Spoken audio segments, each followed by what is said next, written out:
Hi everybody, welcome back. It's a fun day in my kitchen because I'm making a great Mediterranean recipe for you. This is actually Greek as well as Mediterranean because I've added a few little Greek influences to this recipe. It's actually a lamb and beef kofta. So kofta is basically just a ground meatball, but I shape it like a football shape, and it has some really great spices and ingredients. So let's get started. I'm actually going to do a half a recipe for you today because I have the other half already prepared. So I'm starting with a half a pound of ground lamb and a half a pound of ground beef. Now I'm using grass-fed beef and grass-fed lamb, of course. Use what you can afford. This actually has a little liquid in it, so I'm just going to kind of pour it out because I don't like it to be, a little juicy from the meat. And what I'm going to add are a lot of spices, but this is the special hidden ingredient. I have butternut squash. It's frozen cubed butternut squash. I just put the amount that I needed into the microwave in a measuring cup and heated it up enough to, just kind of defrost it. And it's already nice and mashed up. I just mashed it with a fork a little bit. And this keeps the meat nice and tender and gives it an extra moistness and richness and a lot of extra nutrients because squash is a very nutrient-rich vegetable. Now the recipe calls for a half a cup. What I actually did was I used a cup because by the time I microwaved it and mashed it down, it was only about a half a cup. So kind of count on doubling the amount for what you're doing for the finished product. So that's gonna go in.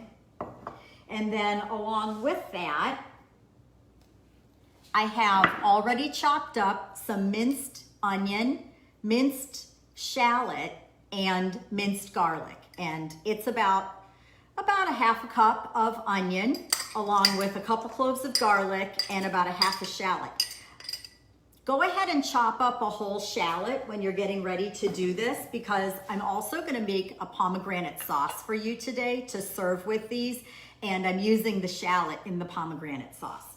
I'm gonna check here and see who's watching. See if I can't catch a few people. How's everybody doing today?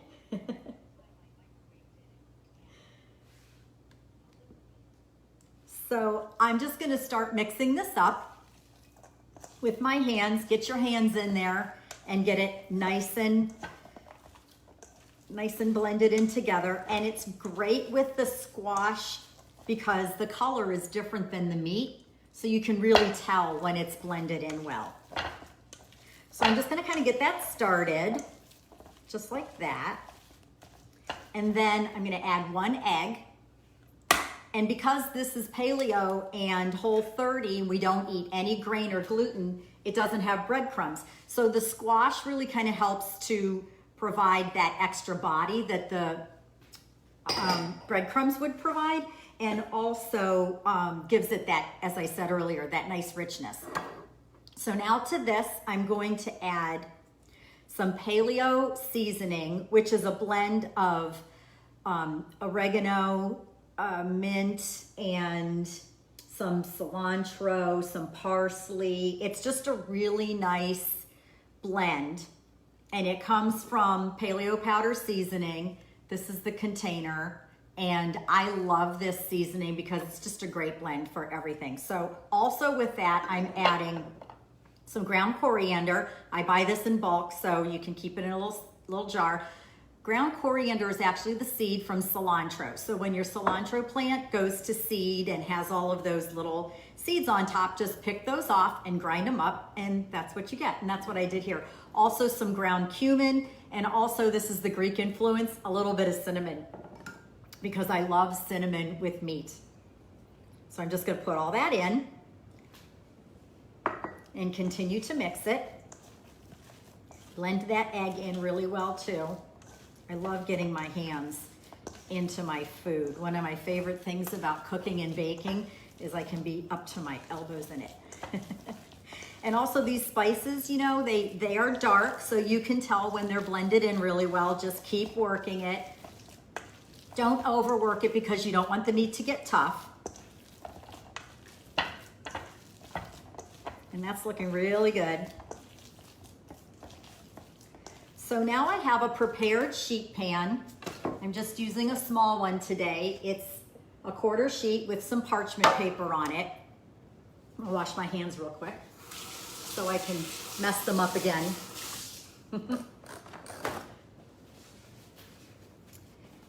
And the best way, I believe, to prepare these and make them all even so that they cook evenly and everyone gets an even portion is to use a portion scoop.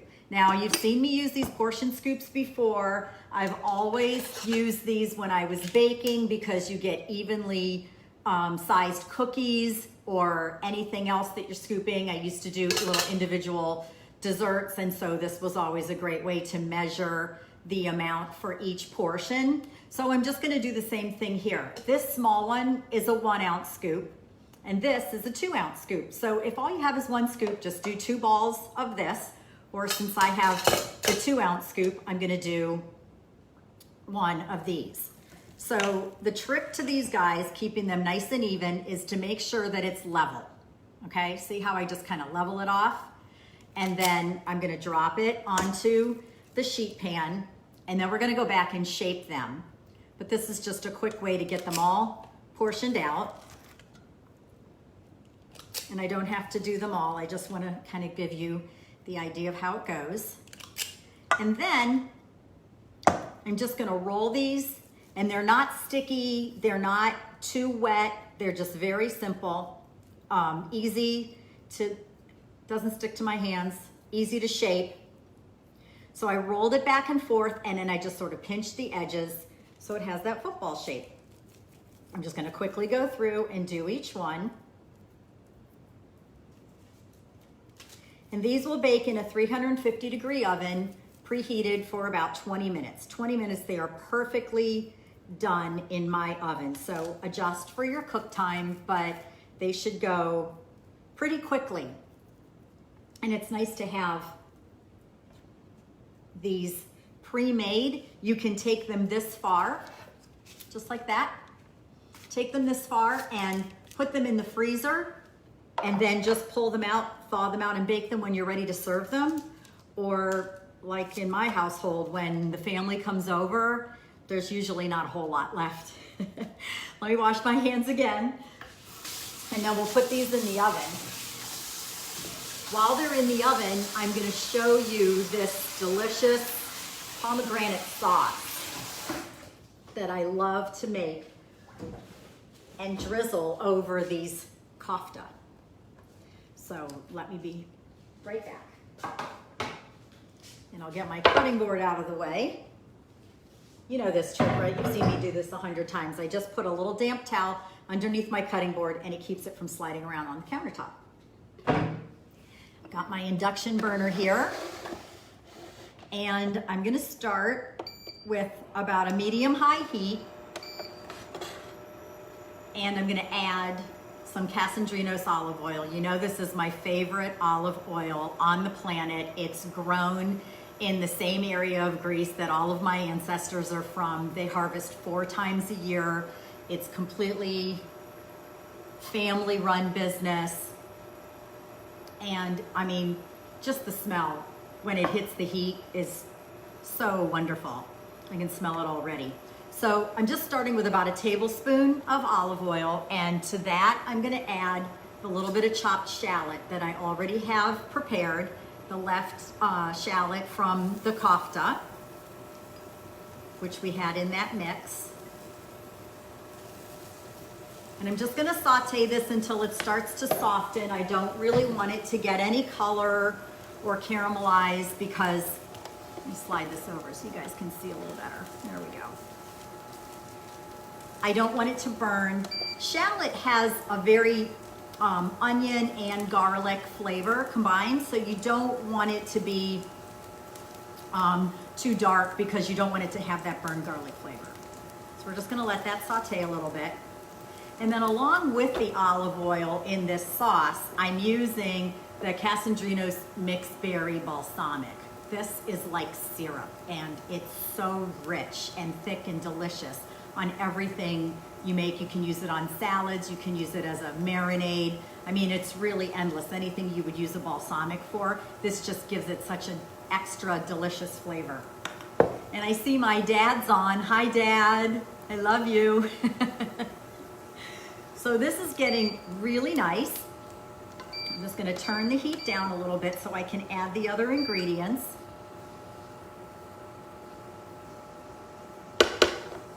So right here I have a 1/4 cup of that berry balsamic, and this is going to reduce really fast. When you have it on a high heat, you just want it to reduce and get nice and syrupy. And then I'm going to add about a 1/2 pomegranate. These are the seeds from a 1/2 pomegranate. They're in season right now, so they really are delicious. And when you add them to this sauce as it reduces,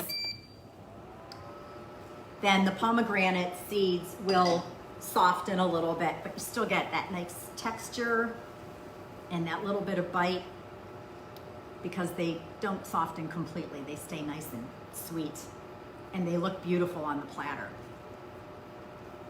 So while that's reducing, I want to talk to you a little bit about my tzatziki. You know I've made tzatziki 1,000 times. Oh goodness, I almost forgot the most important ingredient. And this is why I forgot it, honestly. This is perfectly delicious, just like this. You don't have to add any sweetener. I'm adding a little bit of local honey, just about a tablespoon. And the only reason I'm doing that is because it will help it thicken. And I'm gonna stir that in. And it really does help thicken it. Again, if you're Whole30, you're not gonna need the honey, but I'm telling you, it's just as good without it. I'm just doing it for timing purposes to try and help get this thick a little faster. So anyway, let's go back to the tzatziki. This tzatziki recipe is already on my website. You've seen me do it 100 times. I'm gonna turn that down because it's going really fast. And the nice thing about this tzatziki is it's completely dairy-free. So I make it with almond milk, Greek-style yogurt.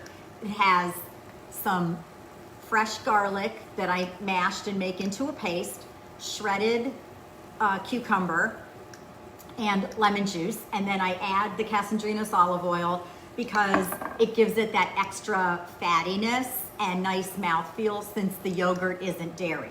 So you can really just substitute with the non-dairy yogurt. And then I picked some dill from my yard earlier, and I love dill in tzatziki. Dill is one of those classic Greek flavors, and you've seen me throw dill in a million other things. So here we go again. And I just went through it quickly with my knife, and it smells so good. There's nothing like fresh herbs. And in the kofta recipe, getting back to that for a second, that's something that if you have fresh herbs, you can totally use. So I'm just gonna stir that right into my already prepared tzatziki. And I have other videos where I've prepared the tzatziki in the past, so if you go on my YouTube channel, you'll see all of that. And I already have some kofta prepared. These are romaine lettuce leaves. I just love these baby romaine hearts.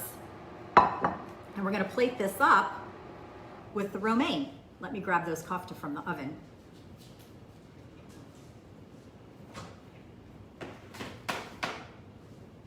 So as I said, I already have some pre-made. Here they are.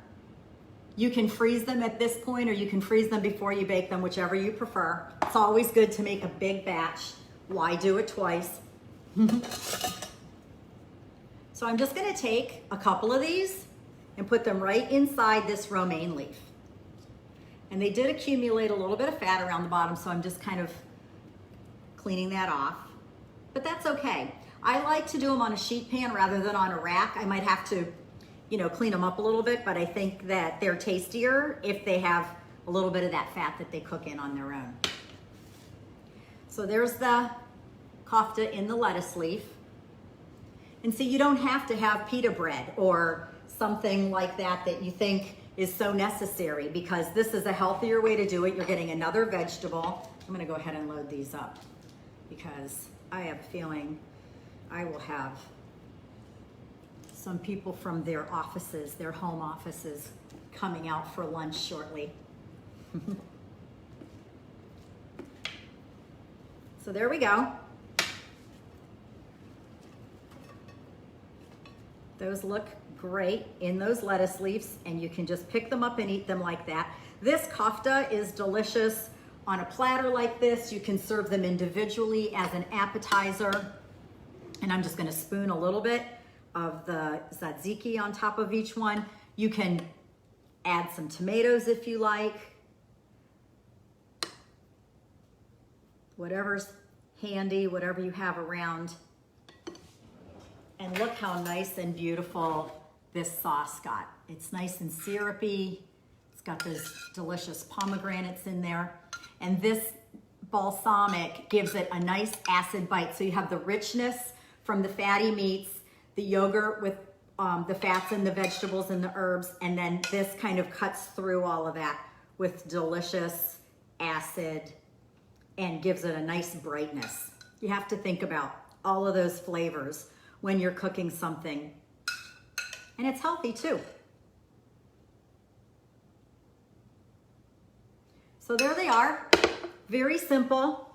20 minutes in the oven. And beautiful kofta with tzatziki and pomegranate glaze. The recipe is now on the website, so feel free to check it out.